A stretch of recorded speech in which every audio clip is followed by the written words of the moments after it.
दोस्तों नमस्कार। आज आपके लिए लाया हूँ भारत के पूर्व प्रधानमंत्री भारत रत्न श्री राजीव गांधी जी की 31वीं पुण्यतिथि पर उन्हें विनम्र श्रद्धांजलि और सत सत नमन। उनके जीवन से जुड़े हुए कुछ दुर्लभतम तथ्य। श्री राजीव गांधी मात्र 40 वर्ष की उम्र में देश के छठे प्रधानमंत्री बने। वो अपनी मां और पूर्व प्रधानमंत्री श्रीमती इंदिरा गांधी की असामयिक हत्या के बाद 1984 में देश के प्रधानमंत्री बने। आज़ादी के बाद से लेकर अब तक देश के सबसे युवा प्रधानमंत्री श्री राजीव गांधी ही थे।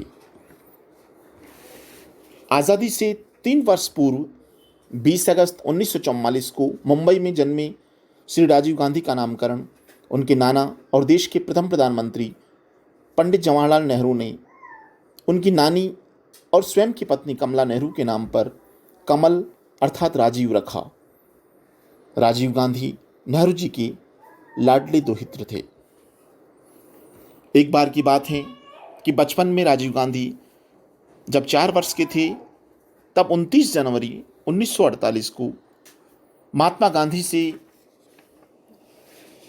मिलने वो उनके घर गए।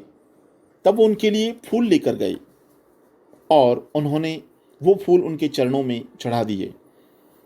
तब गांधी जी ने सहसा ही कहा, चरणों में फूल केवल मृत व्यक्ति के ही चढ़ाए जाते हैं। इसे इत्तफाकी कहेंगे कि अगले ही दिन 30 जनवरी 1948 को नाथूराम गोडसे ने गांधी जी की गोली मारकर हत्या कर दी और बापू सदा के लिए चिर निद्रा में लीन हो गए। श्री राजीव गांधी ने एक प्रोफेशनल पायलट के रूप में अपना कैरियर शुरू किया था। राजीव गांधी अपने छोटे भाई संजय गांधी की 1980 में विमान दुर्घटना में मृत्यु के बाद उनके निर्वाचन क्षेत्र अमेठी से वो प्रथम बार सांसद बने और उनका राजनीति में पदार्पण हुआ। श्री राजीव गांधी के कार्यकाल में ही मतदान की आयु 1989 में 61वें संविधान संशोधन के द्वारा 21 वर्ष से घटाकर 18 वर्ष कर दी गई। देश में संचार क्रांति एवं कंप्यूटर क्रांति का जनक भी पूर्व प्रधानमंत्री श्री राजीव गांधी को ही माना जाता है। आज जो डिजिटल इंडिया की थीम चल रही है उसकी नींव वास्तव में राजीव गांधी ने ही डाली थी। आज़ादी के बाद से लेकर अब तक सबसे बड़ा जनादेश भी पूर्व प्रधानमंत्री श्री राजीव गांधी को ही मिला था।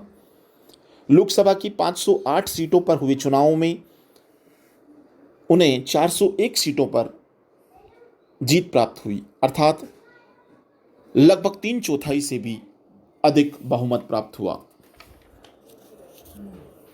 देश की ग्रामीण महिलाओं को 73वें संविधान संशोधन 1992 में पंचायतों में 1/3 यानी 33% आरक्षण भी इन्हीं के कार्यकाल में मिला, जिसकी सीमा बढ़ाकर अब 50% कर दी गई है।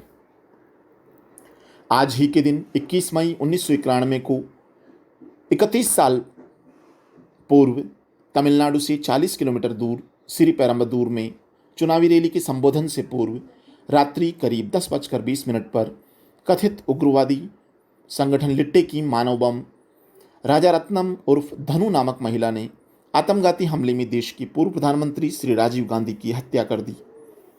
उनके साथ 17 अन्य लोग भी धमाके की भेंट चढ़ गए। सदा सदा के लिए देश और दुनिया का महानतम व्यक्तित्व, युगदृष्टा, डिजिटल इंडिया का शिल्पकार सदैव के लिए चिर निद्रा में लीन हो गया। एक बार पुनः इस महानतम व्यक्तित्व को सत सत नमन, विनम्र श्रद्धांजलि। जय हिंद, जय भारत।